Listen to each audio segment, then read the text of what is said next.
Just enjoying a nice glass of mead. Beautiful stuff. Really nice tasting. People say let it sit for a year. God, it's already good now. It's been about 7 months now. I think I'm going to start drinking some of that, but I'll save some for my December 21st, 2012 cast. And I'll save some for my end of the world cast, as it's being coined. My broadcast on JTV in December 21st of this year. Anyways, welcome to Homebrew Wednesday for this week. And I wasn't actually going to do a Homebrew Wednesday video this week because I didn't really have anything to talk about that I know of. But I'm sure I'll find something. I was going to just post messages on Facebook and YouTube and just say, guys, I'll see you next week. I'm not doing a Homebrew Wednesday this week, but I went to bed and I couldn't sleep. So here I am. I got to do it. I'm like laying there going, but some people they're gonna miss it and they're gonna they want it. They want to see it. So anyway, here we are. What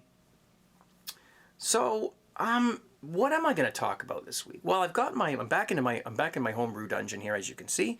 I've got my brews going. This is the one with the stuck fermentation I talked about last week. Thanks for your responses about the yeast starter. Yeah, that's probably what happened. I didn't do a yeast starter with the yeast that I rescued from a previous batch. And so we got a stuck fermentation, but he re-rescued it with another package of yeast. And, excuse me, ahead of time. Excuse me.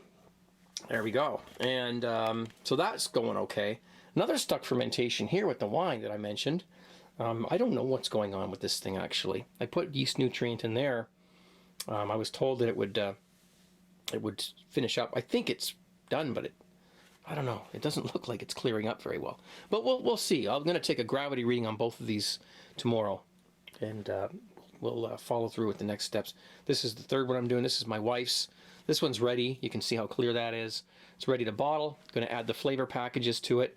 One of them is going to be an orange something. I forget what the heck it is. And the other one's a pina colada flavor. So she'll enjoy that. And I've got the bottles in here. This sink. Hopefully I can get the labels off of those. I've got some not Star San, OxyClean in there, water. Get those bottles cleaned up and labels off so she can hang them in the wine rack in the living room and have them look nice. And that's what she wants to do, so that's what we've got.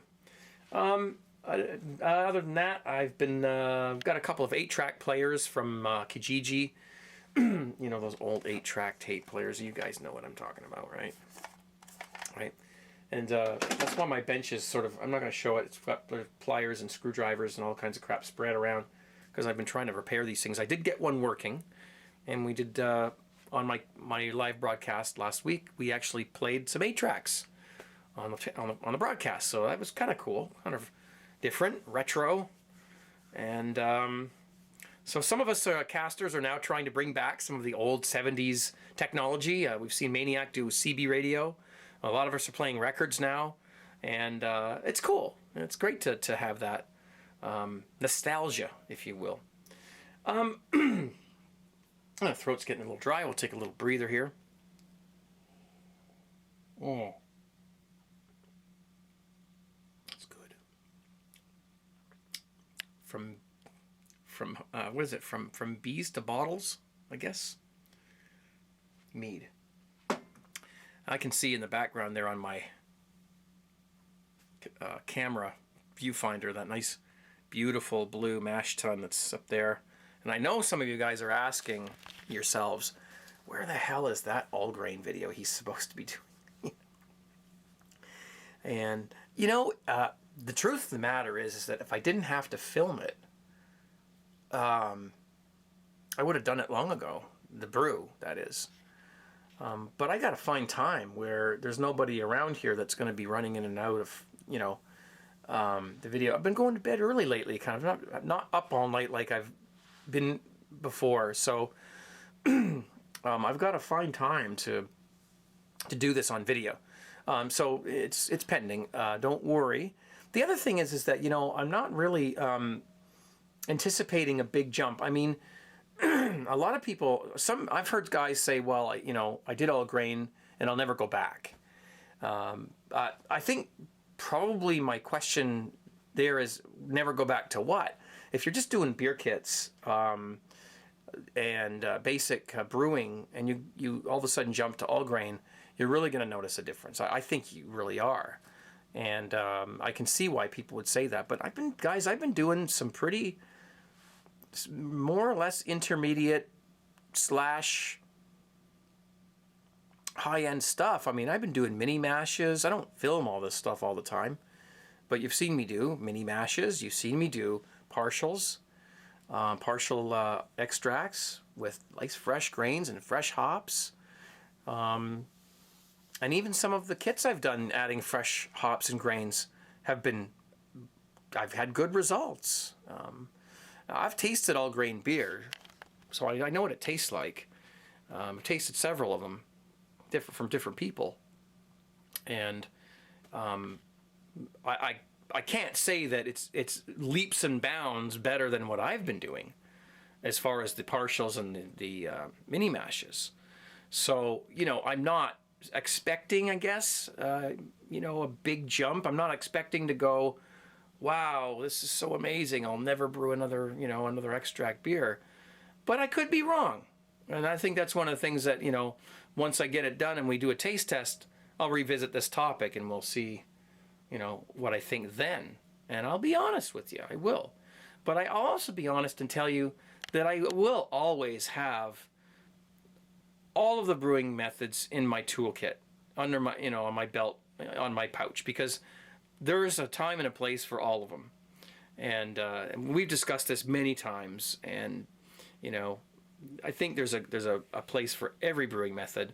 And if you're a good brewer and you do things right, you can make good beer anyway, any old way.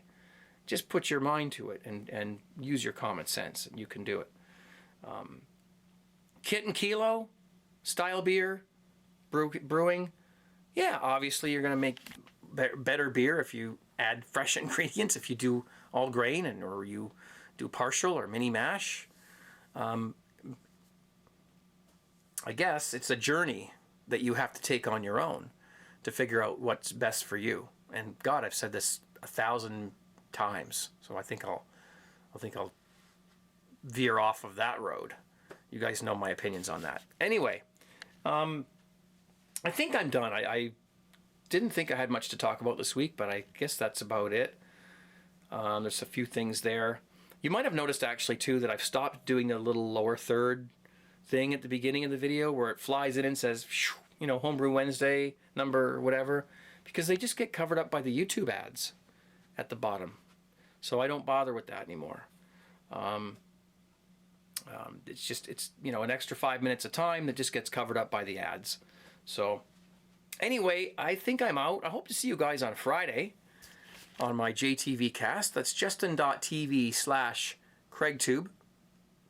We have a lot of fun in there. We even play 8 tracks. So there. Where else do you get that? And also on Wednesday evenings, sometimes, and I can't guarantee it will be every week, but check it out.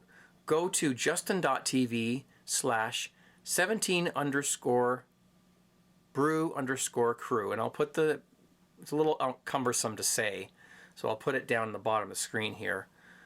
Go to that channel and subscribe to that Justin TV channel, because a lot of us brewcasters are casting on that channel periodically. There's no set schedule. You never know who's going to be casting. There's, I think right now, 7 of us that are occupying that channel at various times. So if you're looking for something to do, go to that channel and follow it so that you know when somebody's casting. And I usually do a Wednesday night cast. I've done one, and I think I may do one this week as well. So if you're watching this on Wednesday, later tonight, check it out. We'll see. I hope so. I'll do a little cast for a few hours just for something to do. Give you guys something to do on the midweek. Let's call it the Homebrew Wednesday cast, if you will. If I may borrow that term from S.J. Poor, who invented this Homebrew Wednesday idea. S.J. Poor, cheers, buddy. Thank you. Man, this has caught on big time. I don't know what I'd do every week on YouTube if it wasn't for the fact that I can actually just sit here and shoot the breeze and chew the What's the term? Shoot the breeze, flap the gums. There's something you guys can do in the comment section. What's another term for yakety yak? Shoot the breeze, chew the cud, flap the gums. I gotta go. I don't want this video to be too long. Cheers. Hope to see you guys on JTV soon. Please subscribe. Please follow. Please do all that stuff so that you know what's going on and when. And the 17 Brew Crew will entertain you the best we can. And all you rest of you brewers, keep on brewing. And keep on making those videos on YouTube. We love them. My arm's getting sore from holding this beautiful little Canon Pixia HF M40 camcorder, which is what I use now all the time. I'm out. Thanks, guys. See you soon. Cheers.